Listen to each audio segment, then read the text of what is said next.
नमस्कार स्टूडेंट्स, चलिए आज आपको लिए चलते हैं CISF बैच 75 क्लास में वर्दी हाथ में। और आज की क्लास नंबर 48 मैथ का एक टॉपिक एवरेज, जो एग्ज़ाम का साइलेंट किलर भी माना जाता है। तो चलिए देर नहीं करते हैं, आपको क्लास 48 में लिए चलते हैं। और जैसा कि हमारा वादा है 75 क्लास में वर्दी हाथ में, मतलब हम एक थिंक प्रोसेस जनरेट कर रहे हैं कि किस किस तरह से क्वेश्चन CISF में पूछे जाते हैं, किस किस लेवल के क्वेश्चन यहाँ पूछे जाते हैं। क्योंकि देखिए कंपटीशन का नाम जो है न कम न ज़्यादा, न कम पढ़ने का नाम कंपटीशन है, न ज़्यादा पढ़ने का नाम कंपटीशन है। तो आप इस चीज़ को विशेष ध्यान रखते हुए काम करेंगे। तो चलिए स्टार्ट करते हैं, देर नहीं करते हैं, टाइम नोट कर लिया गया है। एवरेज की क्लास, जैसा कि आपको पता है 2 बजे से 4 बजे के बीच में आपको CISF की बेंच की क्लास मिल जाती हैं। और हमने पर डे अब एक क्लास कर दी गई है, क्योंकि आपको जो है रिवीजन के लिए मौका मिल जाए, आप अपने डाउट्स वगैरह हमें भेजते रहें। तो चलिए क्लास स्टार्ट करते हैं, देर नहीं करते हैं। एवरेज की क्लास, और इन 75 क्लासों को करने के बाद इतना ज़रूर होगा कि आप जो एक थिंक प्रोसेस यहाँ से जनरेट करेंगे वो एग्ज़ाम को क्रॉस करने के लिए सफिशिएंट होगी। प्रैक्टिस आपको कराने के लिए जैसे ही एग्ज़ाम अनाउंस होगा उसके आसपास हम प्रैक्टिस कराएंगे। तो आप विशेष तैयारी करें और विशेष तरीके से इसको कैप्चर करें। तो चलिए आज की क्लास का पहला क्वेश्चन देखिए, एवरेज है। एवरेज में आप सभी कुछ चीज़ें बेसिक हैं जो जिनको जानते हैं आप जानते हैं कि एवरेज निकालते हैं जब हम, तो एवरेज इक्वल टू होता है सम ऑफ ऑल ऑब्जर्वेशंस, ठीक है, sum all observations over number of observations. तो ये आपको जो है ये फॉर्मूला होता है, यानी समीशन n ओवर n। ये इसलिए ज़रूरी है क्योंकि कभी कभी क्वेश्चन जो है सीधा सीधा आपको फॉर्मूला भी पूछ लेता है। तो समीशन n ओवर n का जो फॉर्मूला है वो एवरेज निकालने के लिए सफिशिएंट होता है। अब बात समझने वाली ये है कि देखिए हर बार क्या हम इस फॉर्मूले को यूज करके सभी प्रकार के क्वेश्चंस को बना सकते हैं। और एग्जाम का साइलेंट किलर है, ये पक्का बात है कि इस हर प्रत्येक एग्जाम में, कोई भी प्रकार का एग्जाम हो, चाहे UPSC से लेकर आपका लोअर क्लास एग्जाम तक हो, सब में एवरेज पूछा जाता है। जैसा कि अब आप पहला क्वेश्चन देख रहे हैं। अब इस पहले क्वेश्चन में आप देख रहे हैं कि कोई पैटर्न नहीं है। 11 के बाद 13, 13 के बाद 14, 14 के बाद 16, 16 के बाद 21। तो एवरेज क्या होगा वो आपको बताना है। तो अब कोई फिक्स आइडियोलॉजी नहीं है। एक तो मेथड है कि भाई आप इनको सबको ऐड करें, 11, 13, 14, 16 और 21, इनको ऐड करें। 3 और 1 4, 4 8, 8 6 14 और 1 15 का 5 हासिल 1, 1 और 1 2 और 1 3 और 1 4 और 4 और 2 6 और 1 7, 75। इस तरह से सम करें और 5 से भाग लगाएं, क्योंकि संख्या कितनी है 1 2 3 4 5, 5 से भाग लगाएं तो कितना हो जाएगा 15। एक तो तरीका आपको ये है। क्या हर बार हम इसी तरीके को एब्जॉर्व करेंगे? नहीं। तो हम क्या करेंगे, हम कोई इनके मिडवर्ती सा एक नंबर लिए लेते हैं, ठीक है, मिडवर्ती सा कोई नंबर लिए लेते हैं। तो इस तरीके से, इस मेथड से ना करके आप माना कि एवरेज आपने माना, दूसरा मेथड दे रहा हूँ, एवरेज माना कि अपने 15 है, लेट। अब देखिए -4, -2, -1, +1 और +6। तो 4 2 6 से 6 कैंसिल, 1 से 1 कैंसिल, तो एवरेज कितना आ गया 15। मतलब आप कोई एक टर्म लेट कर लीजिए। क्या करना है आपको, कोई एक टर्म लेट कर लीजिए। देखिए मैं आपको ये कहता हूँ कि मैंने अभी 15 माना तो आपको 15 आ गया। आप कुछ भी मान लीजिए। देखिए मैंने मान लिया इनमें से ही 14 मान लिया। 14 माना तो ये कितना कम है, -3। ये कितना कम है, -1, इस पे 0। 16 कितना ज़्यादा है 2, और ये कितना ज़्यादा है 7, ठीक है। 3 और 1 4, 4 और 7 2 9, यहाँ -4, यहाँ 9, 5 बचा प्लस का।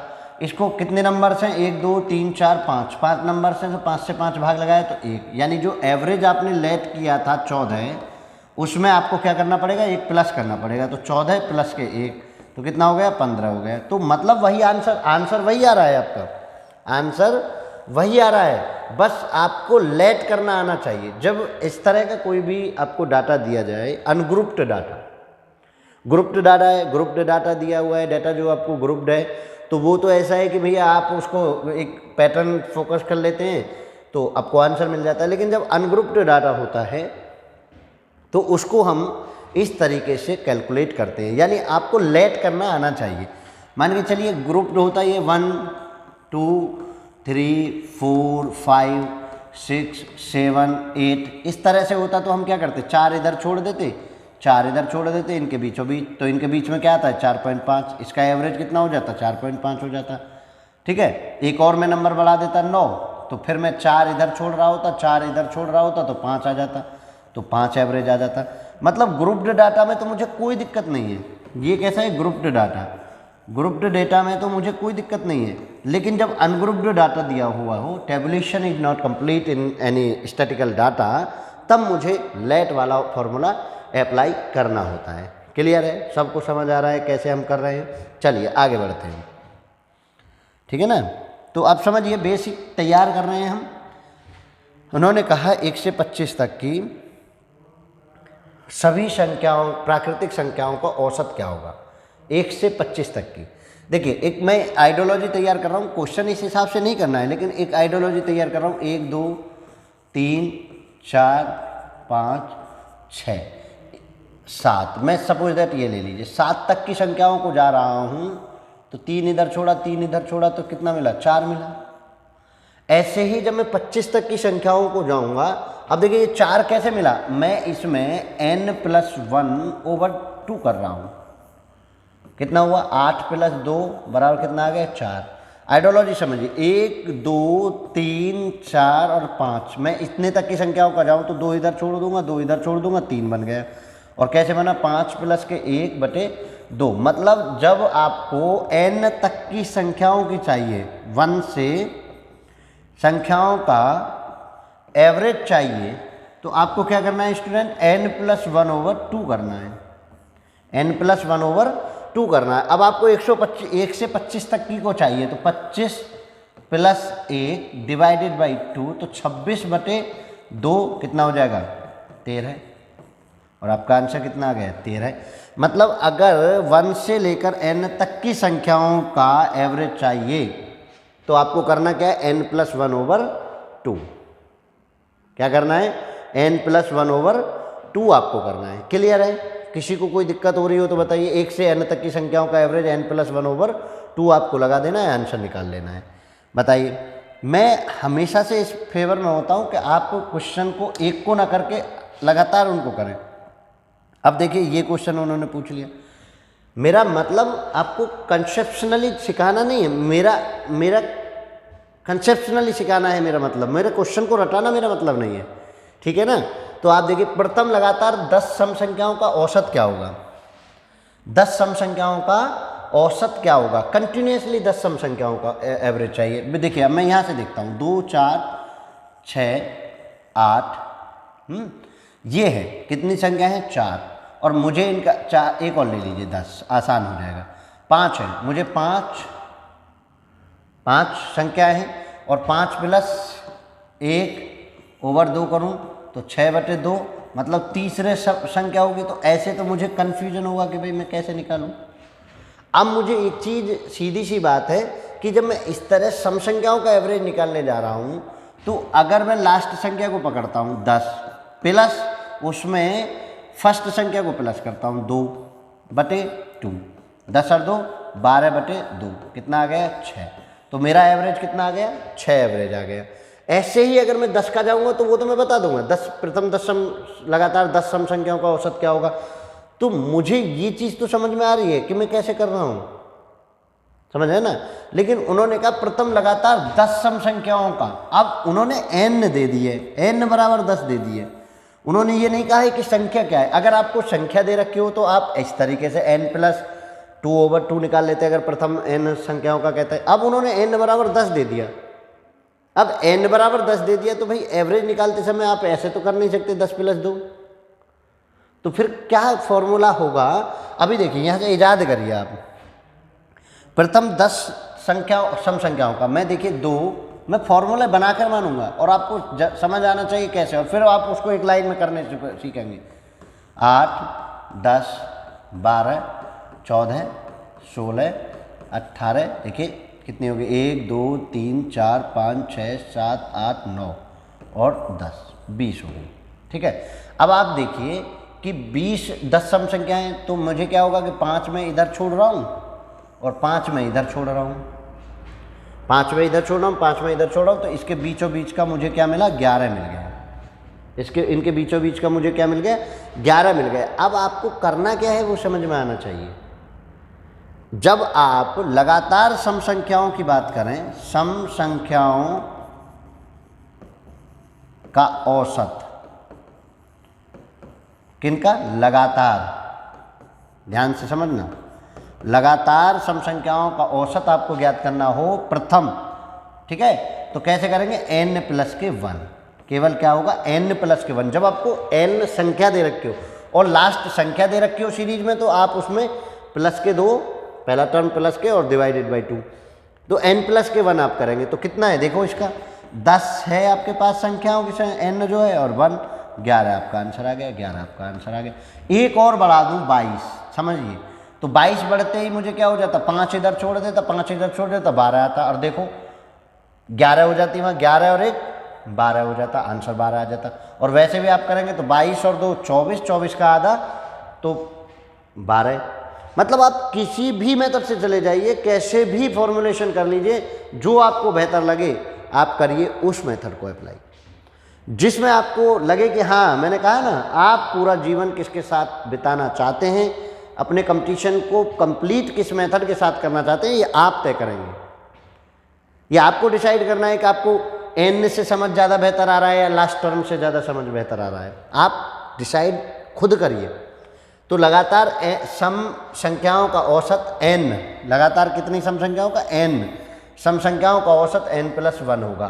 आप इस चीज़ को जब आप अपने माइंड में ढालेंगे, जब आप इस चीज़ को अपने माइंड में पकड़ेंगे, तो आपको आंसर बहुत आसानी से मिलने लगेगा। चलिए नेक्स्ट क्वेश्चन की तरफ बढ़ रहे हैं। आई होप कि आप बेहतर सीख रहे होंगे, और मेरी एवरेज की क्लास आप चेक कर सकते हैं, उस एवरेज की क्लास में आप ज़्यादा सीख सकते हैं। अब देखिए 2 से 20 तक की, इस बार संख्याओं की संख्या नहीं कहा, उन्होंने कहा 2 से 20 तक की सम संख्याओं का औसत। जो मैं पीछे आपको डेराइव कर रहा था, वही 2 से 20 तक की सम संख्याओं का औसत कितना होगा, तक की कह दिया।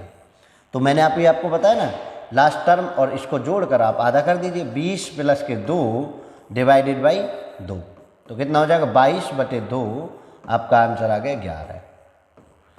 ठीक है, तो प्रथम से लेकर जहाँ तक की संख्या का दे रखा हो, उसमें आप +2 डिवाइडेड बाई 2 करके आप आंसर निकाल सकते हैं, आप आंसर निकाल सकते हैं। और ये 2 क्या है, ये 2 डिफरेंस है, ठीक है, 2 डिफरेंस नहीं, फर्स्ट टर्म है, फर्स्ट टर्म। ठीक, तो चलिए इस तरह से आप अपने आप को बूस्ट दे सकते हैं। अच्छा, यहाँ से एक और आइडियोलॉजी बना लें, तो इसका आंसर तो 11 आ गया। चलिए मैं ये कहूँ कि आपको संख्या 6 से स्टार्ट हो जाए, 6, 8, 10, 12, 14, 16, यहाँ तक की है, सपोज दैट करिए। इसका मिड टर्म चाहिए, तो बताइए 3 इधर छोड़ दूँ, 3 इधर छोड़ दूँ, तो बीच में क्या हुआ, 10 और 2 12 में बीच में हुआ 11। ठीक है, अब इधर देखिए आप, इसको और इसको प्लस करके 16 प्लस के 6 डिवाइडेड बाई 2 कितना हो गया, 22/2, 11। मतलब आप इस चीज़ को समझिए कि first term and last term को जोड़कर अगर आप 2 से डिवाइड कर दें, तो आपको सम संख्याओं का एवरेज मिल जाता है, आपको सम संख्याओं का एवरेज मिल जाता है। अगर पहले टर्म को कहीं से भी स्टार्ट कर ले, वो मैं आपसे कहता हूँ कहीं से भी स्टार्ट कर ले, देखिए ज़रा वो कर दे, मैं कहता हूँ 20 से स्टार्ट, 20, 22, चेक कर लेते हैं, चेक करने में क्या जा रहा है, 24, 26, 28, 30। अब इसमें देखिए 3 इधर छोड़ दूँ, 3 इधर छोड़ दूँ, बीच में बचा कितना, 25, इसके अकॉर्डिंग तो 25 आ रहा है। अब अपना फॉर्मूला देखिए, 30 प्लस के 20, last term plus first term divided by 2, 50/2, कितना आ गया बेटा, 25।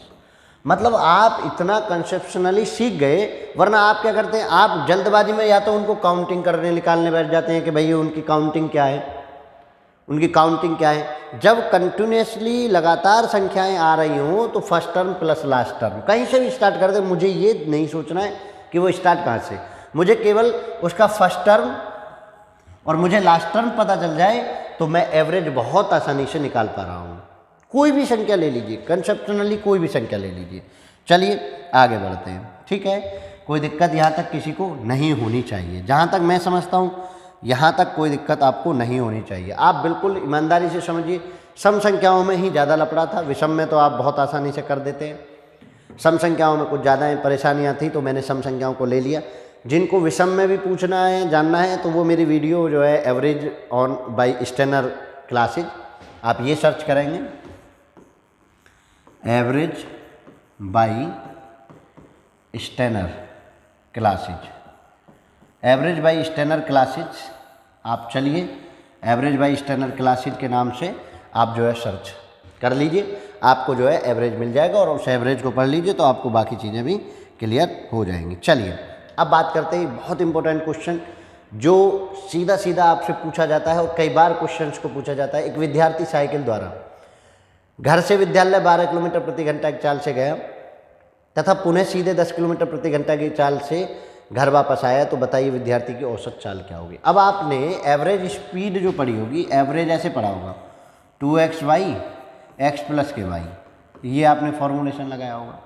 अगर मैं इसको एक आप समझिए, 2 मैंने ऐसे ले लिया और मैं इसको 1/x plus y divided by x y लिख दूँ तो कोई दिक्कत थोड़ी ना। तीसरा ये जो टर्म है घूम के यहाँ, मैं आपको तरीका बता रहा हूँ, कोई नहीं, आप बहुत आसानी से करेंगे। अब इसको 1/y प्लस 1/x ऐसे बन जाएगा ये, ठीक है। तो अब आप समझने वाली बात ये है कि आपको ये बनना है ऐसे, ये बनना है ऐसे, इस तरीके से। तो जब आप इसको कैलकुलेट करेंगे तो ध्यान देने वाली बात ये है कि अब आप इसको कैलकुलेट कर लिए तो ये आपको आंसर मिलने वाला है। तो हम जो इसको आइडियोलॉजी को बता रहे हैं, जो क्रिएट कर रहे हैं, वो भी सेम ही होगा। देखो अब जरा इसको 2 1/, पहला कितना 12, पहले आप इसको तो यहाँ तक तो हो गया ना। अब आप इसको लगा के देखिए, पहले मैं इसकी वैल्यू निकाल लेता हूँ। 1/12 प्लस 1/10, तो आप क्या करते हैं भाई, 10 और 12 का एलसीएम जो कितना आ जाएगा, 60 आ जाएगा। 12 से 5 बार और 10 से 6 बार, तो ये हो गया 11/60 और 1/, है तो 60 को ऊपर ले जाएंगे बटे 11 और 2 की गुना कर देंगे, तो ये हो गया 120/11। 120/11 किलोमीटर पर आवर का जो है एवरेज उसका आने जा रहा है। तो 2 का तो आप सिंपल सा कर रहे थे, इस फॉर्मूले में रख रहे थे, आपको आंसर मिल रहा था। लेकिन अगर 3 का आ जाए तो क्या करेंगे आप, 3 का आ जाए तो अब आप क्या करेंगे। तो मैं उसके लिए आपको एक शॉर्टकट बता देता हूँ, बड़ा आसान सा शॉर्टकट है, कोई ज़्यादा इतना शोरगुल नहीं करना है। देखिए ज़रा कैसे करेंगे उसको आप समझ लीजिए, समझने वाली बात यह है।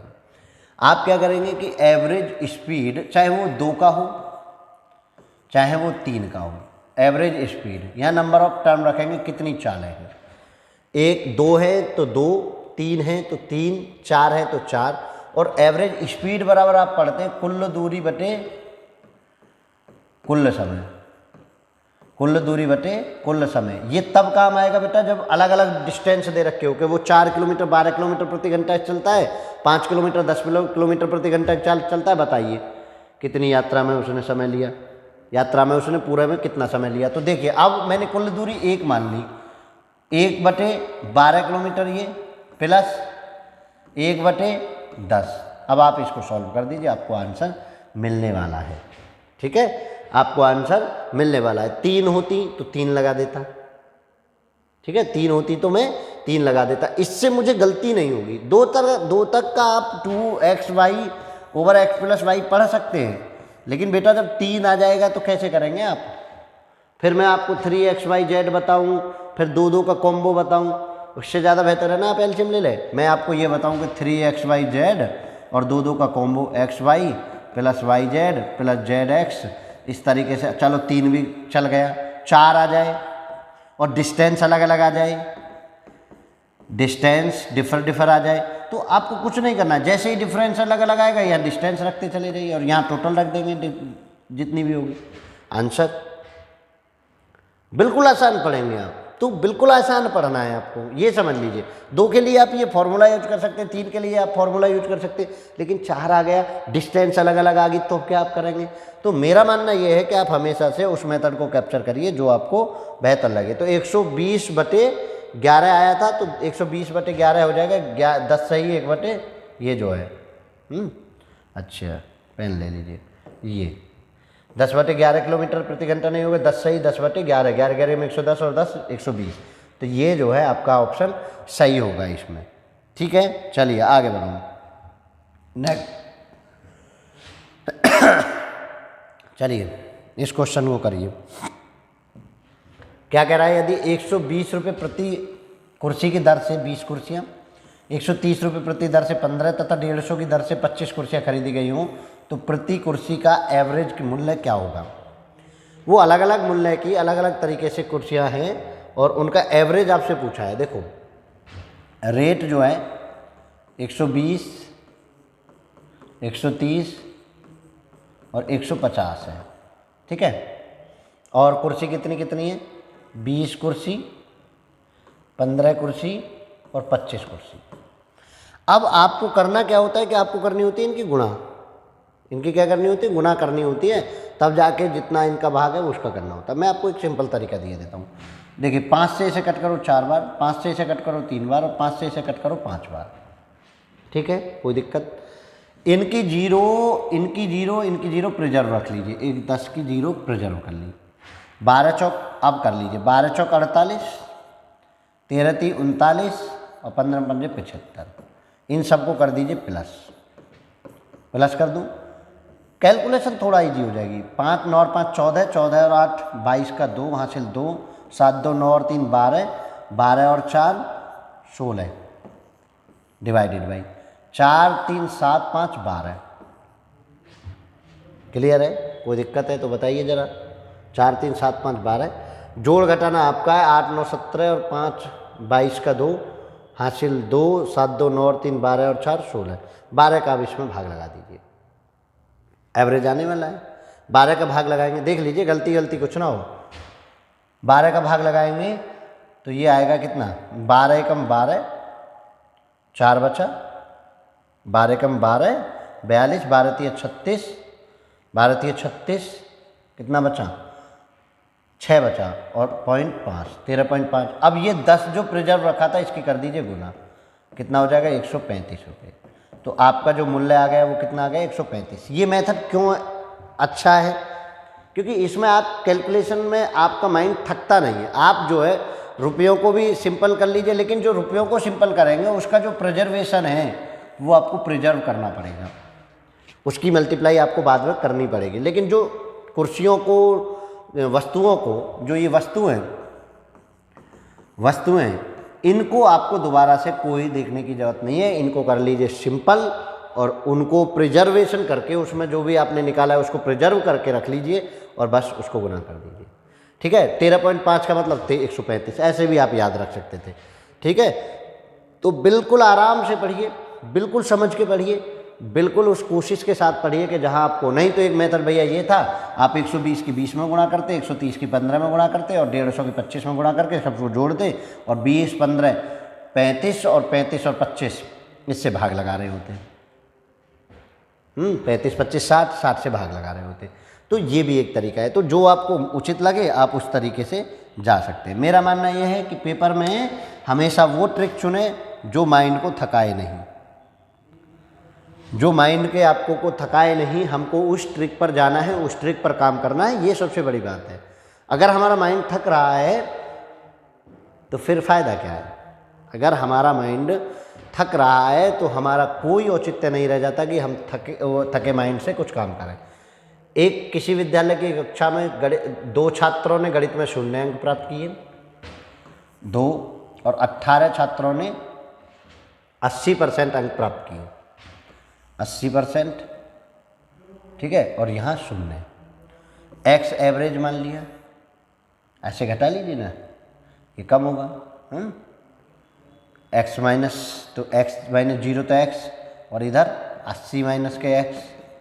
अब देखिए x बटे 80 माइनस के x इक्वल टू कितना होगा, 80 बटे x तो नीचे 2 और इधर कितना 18 9, गुणा भाग कर लीजिए।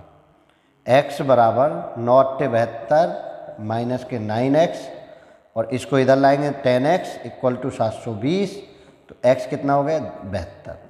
यानी टोटल जो है आपको कितने मार्क्स मिले, 72% मार्क्स मिले। आप ये क्रम समझना सीखिए। ये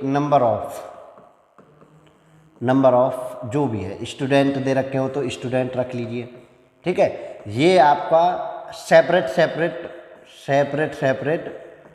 रेशो, ये सेपरेट रेशो या मार्क्स, ठीक है। और ये कंबाइंड रेशो। अब ये जो रेशो आएगा ये इसके डायरेक्टली प्रोपोर्शनल होगा, यानी इनकी जो संख्या है वो इनके पैरेलल होगी, ठीक है। अब आप उसको कर दीजिए, यानी x/80/x, तो x कितना 18 रख दिया, और 80 - x किसके बराबर 2 के, तो 2 रख दिया। ये नंबर ऑफ इसके बराबर रख दीजिए, आपको बहुत आसानी से मिलने वाला है, बहुत आसानी से आप कर पाएंगे। आप क्या करते हैं, आप एक मेथड ये लगाते हैं 18 × 80% प्लस 2 × 0, फिर 18 2 20 से भाग लगाते तो भी आपका हो रहा होता। लेकिन ये मेथड मैं आपको इसलिए आसान दे रहा हूँ कि बहुत आसान है, कंपेयर कर देना है और काम खत्म कर लेना है। कंपेयर कर देना है और काम खत्म कर लेना है। आपको बेटा मेहनत तो करनी पड़ेगी, एक तरीका तो ईजाद करना पड़ेगा, एक फिक्स पैटर्न आपको पढ़ना पड़ेगा, अगर आपने फिक्स पैटर्न नहीं पढ़ा तो आप रोज रोज ट्रिक बदलते बदलते पागल हो जाएंगे। जो ट्रिक आपको लग रही है शॉर्ट टाइम पर है, ऐसी तो ट्रिक पकड़िए मत कि वो जो टाइम खुद में ज़्यादा ले रही हो, अगर वो खुद में ज़्यादा टाइम ले रही होगी तो नहीं। अब देखिए कितना आसान था, 80 x, बस यहाँ से, और मैं कहता हूँ यहीं कैलकुलेट हो जाता। 80 को x, भाई देखिए मैं ऐसे कर देता हूँ, 80 - के x, 80 - के जो मैंने कंबाइन माना इसका x मान लिया यहाँ, 80 - के x और दूसरा 0 ऐसे x - 0 इक्वल टू 80 - x के अपोजिट दूसरा रख दीजिए और इधर 18 रख दीजिए। मैं कह रहा हूँ कि इस पूरे पैटर्न को करने की आवश्यकता भी नहीं थी। देखिए शॉर्टकट दोबारा से समझ लीजिए, मैं क्या कर रहा हूँ, मैंने फ्रेश क्वेश्चन देखा, मैंने देखा कि औसत अंक पूछा है, औसत अंक मैंने माना कि x है। पहले ने 18 वालों ने 80 प्राप्त किए तो 80 - के x मैंने लिख दिया, दूसरे ने 0, 2 छात्रों ने 0 तो x - के 0 रख दिया इक्वल टू, अपोजिट रख दीजिए, संख्या अपोजिट रख दीजिए, 80 - x के अपोजिट 2 और x - 0 के अपोजिट 18 है, अपोजिट रख दीजिए। अब बताइए आप इसको कैसे कैलकुलेट नहीं कर सकते आप, 720 - के 9x इक्वल टू x, इसको इधर 720 इक्वल टू 10x और इससे कैंसिल, x बराबर 72। बताइए कितना आसान आपको हो रहा है, वो मुझे बताइए। अगर आप उस ड्राइंग को बनाने की आवश्यकता नहीं, मैंने कहा ना अपोजिट जाके रख दीजिए, एक में से एक को घटा दीजिए, एक में से एक को घटा दीजिए, इसमें से इसको घटा दो और उसमें से इसको घटा दो, क्योंकि एवरेज अंक जो है इससे 80 से कम आएंगे, सेपरेट के ज़्यादा है। तो आप देखिए क्योंकि उनके 0 है, तो आप समझने की कोशिश करिए और बस एक आइडियोलॉजी पकड़ लीजिए, एक ट्रिक पकड़ लीजिए। बताइए अब इस ट्रिक में क्या है, 1 लाइन से ज़्यादा में क्या क्वेश्चन हो रहा है, 1 लाइन ट्रिक है। आप अगर ये भी नहीं कर सकते तो भाई आपको कंपटीशन में पढ़ने का कोई अधिकार नहीं है। समझ में नहीं आ रही हो तो बताइए, अपोजिट जाना है, मैंने बताया ना अपोजिट करना है आपको, बस इतना सा काम करना है कि आपको अपोजिट जाके उसको सॉर्ट आउट कर देना है, सॉल्व कर देना है। चलें बढ़े आगे, समझ आ गया होगा। देखिए CISF बैच वालों, CISF स्टूडेंट, आपको एक आइडियोलॉजी पकड़ के काम करना है। आपको इसी लेवल के क्वेश्चन इधर उधर इर्द गिर्द घूमते रहते हैं, आप इस चीज़ को समझिए। चलिए आगे बढ़िए, नेक्स्ट क्वेश्चन ये देखिए, ठीक है। ये देखो, एक विद्यालय में शिक्षकों का औसत वेतन 1500 रुपये है। पहले डाटा पढ़ लेते हैं, 1500 रुपये। 2 शिक्षकों की नियुक्ति के बाद कुल वेतन 2000 रुपये बढ़ गया है, कुल वेतन 2000 रुपये बढ़ गया है, कुल से हमें कोई मतलब नहीं है। औसत वेतन 50 रुपये घट गया, औसत वेतन हुआ कितना, 1450। देखिए ये x के लिए थे, ये x+2 के लिए। शिक्षकों की वर्तमान संख्या कितनी है, शिक्षकों की वर्तमान संख्या कितनी है, यहाँ से देखिए 50 का प्रादुर्भाव हुआ माइनस का, और यहाँ से +2 का हुआ, ठीक है। अब आप करते क्या, क्रॉस मल्टीप्लाई, 2 × 1500 और डिवाइडेड बाई -50 कर लीजिए ज़रा भाई, 0 से 0 कैंसिल, और 5 से 30 बार, 30 दूनी 60 माइनस के, ठीक है। 0 से 0, 30, 5, 30, 30 दूनी 60। अब आपको ये 60 आया क्या, आप मुझे ये बताइए। वर्तमान में शिक्षकों की संख्या कितनी है ये पूछ रहा है। अब आप यहाँ से तो कोई ऑब्जर्वेशन निकला आपको, ऐसे ही तो करते हैं आप। आप देखिए ट्रेडिशनल मेथड से करने वाले, समझ लीजिए मैं सब मेथडों को आपको क्रॉस करके जाऊंगा। मान के चलिए पहले x थे, 1500 से हो गए कितने, 1500x हो गया। अब आप समझिए ध्यान से, दूसरी बार में 1450 बना और कितना x + 2 का, और कितना, अब ध्यान से समझ लीजिए वही चीज़ आने वाली है। 1450x और प्लस 1450 प्लस 2700, 2900, कितना हुआ 2900। अब ये जो है बढ़ा हुआ, ये बढ़ा हुआ 2000 का है। इन दोनों का जो डिफरेंस है वो किसके बराबर है, 2000 के बराबर है। कह रहे हैं ना कुल वेतन 2000 रुपये बढ़ गया शिक्षकों का कुल वेतन। आंसर लाइए, 1450 इसमें से इसको घटाइए, 50x जो मैं उसको कर रहा था 2900, उल्टा लिख दिया था हमने इसलिए उल्टा हो गया। जो मेरी एवरेज की क्लास है आप उसको जाके देखिए, पहले हम इधर लिखते हैं फिर उधर लिखते हैं और फिर ऊपर से ऐसे नीचे लाते हैं। तो 1450 दूनी 2900, वो गलती हुई थी। इक्वल टू किसके, 2000 की वृद्धि, जो हमारी वृद्धि आ रही थी वो 2000 के बराबर है। 50x बराबर कितना, 900 के, ये तो माइनस आएगा ना, माइनस, इसमें से इसको घटाया 50x माइनस, नहीं इसमें से इसको घटाएंगे बेटा, 50x माइनस के और 2900 प्लस के 2000, कुछ भी कर लीजिए वो, इन दोनों को एक तरफ ले लीजिए। 4900 इक्वल टू 50x। अब कर लीजिए x बराबर 4900 बटे 50, 0 से 0 कैंसिल। गलती तो कहीं नहीं है, 14 दूनी 28 और 50 दूनी 100, क्लियर है। चलिए तो कितना, 0 0, 5 से अब कट करो, 5 से, 5 नाम 45, 5 नाम 45, 40 बचा 5, 98। x बराबर कितना आ गया आपका, 98 टीचर। या तो क्वेश्चन में थोड़ा बहुत गलती है, हो सकता है आंसर नहीं मिल रहे हो। तो वर्तमान में शिक्षक संख्या कितनी होगी, वर्तमान में शिक्षक संख्या 98 और 2 100 हो गई। कितनी होगी, 100। 98 और 2 कितनी हो गई, 100 वर्तमान में शिक्षकों की संख्या हो गई। ठीक है, कोई दिक्कत। वेतन, औसत वेतन 1500 रुपये, 2 शिक्षकों की नियुक्ति होने पर औसत वेतन 50 रुपये घट गया है, 50 रुपये मैंने घटा दिए, 1450x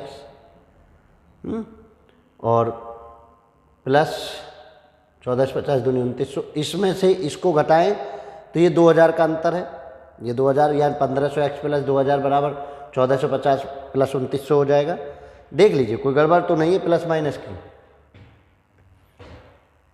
देख लें, एक बार देख लेते हैं। मैं दोबारा से कर लेता हूँ क्योंकि आंसर मैच करना चाहिए और आंसर आपका मैच नहीं कर रहा है भाई। 1500x स्टूडेंट प्लस ये जो है 2000 बढ़ गया कब, जब 2 टीचर आ गए, इससे 2000 वो ज़्यादा है तो इसमें प्लस करेंगे 1450x प्लस 2900। ठीक है, अब देखिए हाँ उल्टा आ रहा है, 1450 को इधर, इधर 50x बराबर 900, तभी तो कह रहे थे प्लस माइनस की मिस्टेक जो है वो गड़बड़ कर देती है। हम जो उधर जोड़ रहे थे वो उधर बनना है। 1500 इधर लाए तो 50x और इधर लाए तो 2200, x बराबर 900 बटे 50, 0 0, 5 से कितना बार 18, x बराबर 18 है। लेकिन वर्तमान शिक्षक संख्या पूछ रहा है नियुक्ति के बाद, तो वर्तमान तो x प्लस के 2 है, तो 18 प्लस के 2 20 होगी। तो वर्तमान कितना 20, और इनमें ऑप्शन आपका नहीं है तो 20 आपका आंसर होगा, 18 नहीं बनेगा क्योंकि वर्तमान में तो ऑप्शन के 2 बढ़ के है ना। कह रहे हैं ना 2 शिक्षकों की नियुक्ति के बाद कुल वेतन इतना बढ़ गया, औसत वेतन 50 घट गया, शिक्षकों की वर्तमान संख्या कितनी है, तो वर्तमान संख्या शिक्षकों की 20 है क्योंकि x तो है वो पहली संख्या है। तो आप समझ लीजिए, तो आपको कितना वो करना है। अब मैं इसका शॉर्टकट आपको बता देता हूँ कि शॉर्टकट भी कोई इसका वो नहीं, पहले x प्लस 2 1500, 1450। समझिए, इधर के प्लस के 2, इधर माइनस के 50। ठीक है, अब आप समझिए, इधर 1450 की गुना 2 में, 1450 गुना 2 डिवाइडेड बाई 50। अच्छा, ये किसके, इसमें कितना एक्चुअल में बढ़ा था 200, माइनस के वो 2000, माइनस के 2000, क्योंकि एक्चुअल कंडीशन ये थी, तो एक्स आ जाएगा यहाँ से 2950, 900 बटे 50, तो कितना आ गया 18, 18 पंजे 90, 18 एक्स आ गया 18, तो वर्तमान निकालेंगे तो आपको 18 प्लस के 2 आंसर, आपका 20 आंसर आ जाएगा। तो इस तरीके से आप क्वेश्चन को कर सकते थे। क्लियर है, कोई दिक्कत? और 1500 में से घटा रहे होते 2000, 1500 गुना 2, तो ये नीचे वाली संख्या आ जाती। 1500 उल्टा चलते ना, तो 1500 गुना 2 माइनस 2000, तो 100 बचते, 100 बटे 1000 बचते, 50, 20, तो फिर x प्लस 2 यानी वर्तमान संख्या आ रही होती। तो कोई ऐसा इसमें हार्ड नहीं है कि नहीं जी इस तरह से सोचना है, लेकिन आप इतने मेथड हैं, आपको एक फिक्स मेथड पकड़ना पड़ेगा। ये क्वेश्चन चलिए करिए इस क्वेश्चन को। 5 बच्चों की औसत आयु 8 वर्ष है। 5 बच्चों की औसत आयु 8 वर्ष है। यदि बच्चों की उम्र में पिता की आयु जोड़ दी जाती है तो उनकी औसत उम्र 15 वर्ष हो जाती है। तो पिता की आयु कितनी? बहुत सिंपल है, 5 गुना 8 पंजे 40, पिता जोड़ा 6 गुना 15, 15 छिक्के 90। ज़्यादा सोचना ही क्या है। पिता कितने घटा दीजिए 50, पिताजी, चलिए पिताजी ही लिख देता हूँ 50। पिताजी कितने के वर्ष के होंगे? 50 वर्ष के। क्लियर है ना? समझिए, 5 बच्चों की आयु थी, 8 के हिसाब से 40 टोटल होगी। पिता की आयु जोड़ दी तो वो बच्चे सहित 6 लोग हो गए, 15 हो गई। 15 होगी तो 15 छिक्के 90, 90 अब 90 होगी पिता सहित, 40 है उन बच्चों की। तो पिता की आयु घटाने निकालने के लिए क्या करेंगे?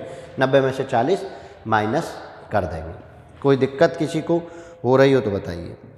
और मैंने बताया आप लोगों को कि आप चाहें तो एवरेज की मेरी क्लास एक्सटर्नल क्लासेज के नाम से आप सर्च कर सकते हैं। इंटरफेसेस आपको वहाँ जितना भी वो है वो सब आपको मिल जाएगा। ठीक है, कोई दिक्कत किसी को? चलिए आगे बढ़ते हैं, बढ़ो आगे। ये देखो 500 कामगारों की औसत मजदूरी 200 थी। बाद में पता चला 500 की 200 लिख देते हैं पहले। बाद में पता चला कि 80 और 220 की जगह 180 और 20 पढ़ ली गई। देखो 80 पढ़ा जाना था, 220 पढ़ा जाना था, मतलब कितना? 300। दोनों को जोड़ दिया। जो गलत पढ़ा गया वो 180, ये राइट वाला, ये रॉन्ग वाला। 180 प्लस 20 मतलब कितना पढ़ लिया गया? 200। झाल झोल कितने का हुआ? 100। 100 कम रह गया, 100 कम रह गया। कितना? 100। ये देखिए, ये गलत है, ये गलत वाला निकालना है, ये वाला प्लस करना है, ये वाला माइनस करना है। गलत वाला हटाना है, जो पढ़ ली गई इतने की जगह इतनी पढ़ ली गई, यानी पढ़ के 200 तो निकाल दिया। ये हमें ऐड प्लस करना है इसमें, और ये निकाला जाना है। तो 100 का झाल जोड़ हुआ प्लस का, कितने पर? 500 पर। 0 से 0 कैंसिल, 1/5 का मतलब 0.5 10। इतना 200 में इतना फालतू होना चाहिए, प्लस होना चाहिए, जो औसत मजदूरी आएगी। तो औसत मजदूरी कितनी? देखिए 200 पहली थी, 200 में ये 0.2 जोड़ दीजिए तो कितना हो जाएगा? 2.002। देखिए ज़रा कौन है, 0 लगा देते हैं इसके पीछे, 200.20। बहुत आसान है। जब आपको कभी गलती हो जाए, गलत पढ़ लिया जाए, तो गलत जो पढ़ा गया उसको माइनस करना है इस तरह से, और जो सही पढ़ना था उसको प्लस करना है। तो उनका जो एवरेज आ जाए, अगर माइनस में आ जाए तो घटा दीजिए, और प्लस में आ जाए यानी ये माइनस वाली बड़ी हो जाए तो आप माइनस करके घटा दीजिए, और प्लस वाली बड़ी आ जाए तो आप उसको प्लस करके घटा दीजिए। पूरे को गुना करने की आवश्यकता नहीं कि 500 में 200 की गुना की तब मैं उसको निकाल लाऊंगा, ऐसा कुछ भी आप नहीं करेंगे। ठीक है, चलिए आगे बढ़िए और देख लीजिए। किसी क्लास में स्टूडेंट का प्राप्तांक 45 छात्रों के प्राप्तांकों का औसत 40 है। अवतीर्ण छात्रों का औसत 52 तथा अनुत्तीर्ण छात्रों का औसत 16 है। देखो टोटल का दे रखा है बेटा, टोटल का दे रखा है 40, टोटल का दे रखा है 40। उत्तीर्ण जो है उनका 52 और अनुत्तीर्णों का 16, ये है। क्लियर है? तो अब आपको देखिए ये पास है, ये फेल है। क्लियर है? 40 में से 16 घटे तो 24 और 52 में से 40 घटे तो 12। ये रेशो है। 6 से ये 4 बार, 6 से ये, अच्छा 12 से ही डायरेक्ट में कट कर दो, 12 कम 12 2। अब देखिए टोटल संख्या 2 और 1 3 मिला के कितनी है? 45 स्टूडेंट है। 3 बराबर किसके हो गए? 45 के। तो 1 बराबर किसका हो गया? 15 के। आपको चाहिए कौन? अनुत्तीर्ण। अनुत्तीर्ण वाला कॉलम कौन है? ये, यानी 1 चाहिए। 1 कितना है? 15। तो आपका आंसर कितना हो गया? 15। इस तरह के क्वेश्चन को तो बहुत आसानी से किया जा सकता है। आप गुना करने ना जाएं, आप ये ना गुना करने जाएं कि 45 गुना 40 करें और फिर एक्स माने और वैक्स माने, ये नहीं हो सकता। ये मेथड आपको नहीं लगाना है। वो एकेडमिक पढ़ रहे हैं आप, 7th 8th क्लास के बच्चों को पढ़ा रहे हैं तो बहुत आसान है, कोई नहीं, आप उनको गुणा कर करके सजा सजा के बताइए। कंपटीशन में सुपर फास्ट होना है, सही मेथड के साथ होना है। ऐसा भी नहीं कि हाई फाई ट्रिक के चक्कर में आप सब सत्यानाश ही कर दें। तो ठीक है ना, तो इस चीज़ को आप विशेष समझेंगे। चलिए आगे बढ़िए। 5 क्रमिक विषम संख्याओं, विषम पूर्णांकों का योग औसत 15। पहली और अंतिम संख्या के योगफल का 5 गुना कितना होगा? 5 क्रमिक, देखिए 1 2 3 4 5, 5 में भैया ये 15 है। विषम संख्याएं 2 2 का प्लस करते चले जाइए। 15 है तो बीच में तो यही आएगा, 2 इधर छोड़ दे, 2 इधर, तो जो एवरेज है वही संख्या बन जाएगी। 2 आगे बढ़ाया तो 17 और ये 19 और घटाया तो 13 और 11। वो कह रहे हैं कि पहली और अंतिम संख्या का योगफल 11 प्लस के 19 कितना हो गया? योगफल हो गया 30 का 5 गुना का भाग है होगा। 5 गुना कितना? 150। जैसे जैसे कह दिया जाए, अगर मैं कंसेप्शनली मजबूत हूँ, अगर मैंने कंसेप्ट सीखा है तो मुझे कोई दिक्कत होने वाली नहीं है। मैं हमेशा से कहता हूँ कंपटीशन जो है कंसेप्ट के साथ साथ स्मार्ट ट्रिक्स को पकड़कर प्रैक्टिस का नाम है। तो आप लगाइए ज़रा। मैंने बताया ना, 2 इधर छोड़ दिए, 2 इधर छोड़ दिए, बीच में 15 फिट। विषम है तो 2 2 2 2 बढ़ाते चले गए, 2 घटाते चले गए, 11 और 19 जोड़ दिया, ये आ गया आंसर। बिल्कुल आसान है। एक बार आप पढ़िए आराम से, और मैं फिर आपसे कह रहा हूँ, आप average by Steiner, average by Steiner classes search करिए। स्टेनर क्लासेज, ठीक है। स्टेनर की स्पेलिंग STNNER, पहले हमने ऐसे लिख दिया स्टेनर क्लासेज। आप स्टेनर क्लासेज के नाम से सर्च करिए और आपको एवरेज मिल जाएगा, और उस एवरेज को आप जो है बहुत बेहतर तरीके से कर सकते हैं। ठीक है, कोई दिक्कत किसी प्रकार की हो रही हो तो बताइए। नहीं है तो चलिए और देखते हैं कुछ क्वेश्चन। पिटारे में हूँ तो आप बिल्कुल थिंक प्रोसेस जनरेट कर लीजिए। चलिए आज आपकी क्लास ओवर होती है।